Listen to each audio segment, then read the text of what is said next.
आजच डाउनलोड करा आणि तुमच्या आवडत्या मालिकांचा आनंद लुटा।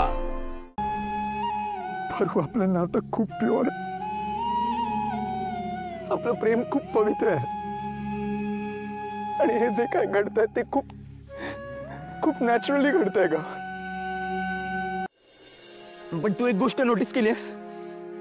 त्या दिवशी त्या शूटिंग मध्ये ते लग्न कुठेही थांबलं नाही।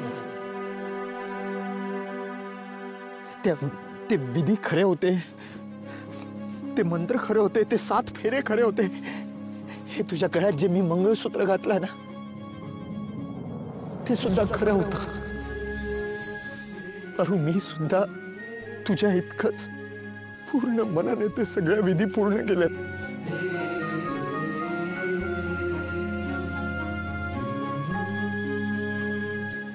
जे लग्नाचे संस्कार तुझ्यावर झालेत ना, तेच संस्कार माझ्यावरही माझ्या आईने केलेत। लग्न म्हणजे काय भातुकलीचा खेळ नाहीये। लग्न म्हणजे खूप पवित्र नातं असतं, जे खूप जीवापाड जपायचं असतं, आयुष्यभर ते निभवायचं असतं। मला माहितीये, मी तुझ्या गळ्यात ते मंगळसूत्र बघून जरा गडबडलो आणि तो खेळ वगैरे सगळं झाल्यानंतर ती दिशा आली होती माझ्या रूम मध्ये। नेहमीप्रमाणे तिच्या स्वभावानुसार मला समजवायला की तू हे कशी सगळं प्लॅनिंगनी करते। तिला काय माहिती, हा आदित्य किर्लोस्कर माणसांची मनं खूप चांगली ओळखतो।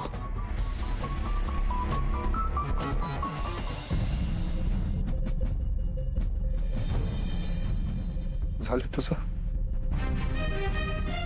Get lost, get lost.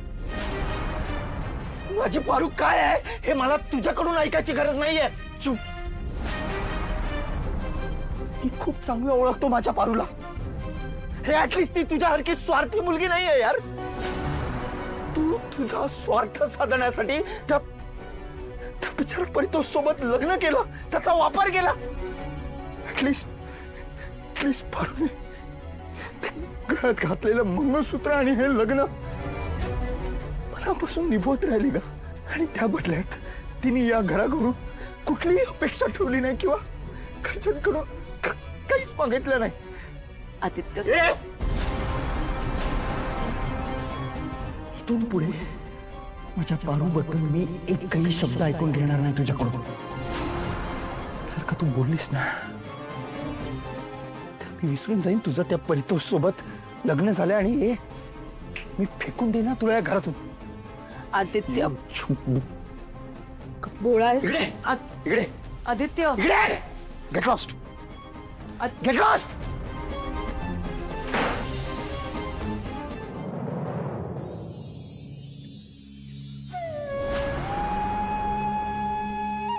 Paru, आपलं नातं खूप प्युअर आहे,